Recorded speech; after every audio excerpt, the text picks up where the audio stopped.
ក្នុងសាច់វីដេអូវីដេអូ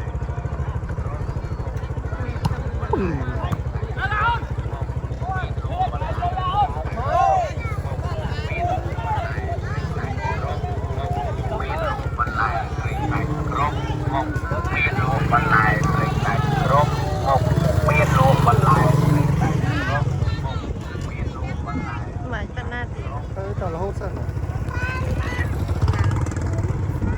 ទៅដល់ហើយទៅដល់ឡាហើយនោះក្នុងក្រមនោះក្នុងក្រមអូនលើកដៃទៅក្រម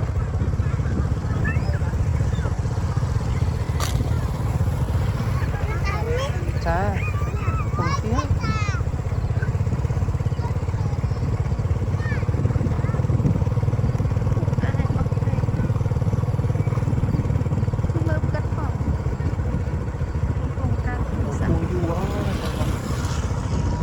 គាត់ជួយគាត់ស្ដាំមើលឃើញ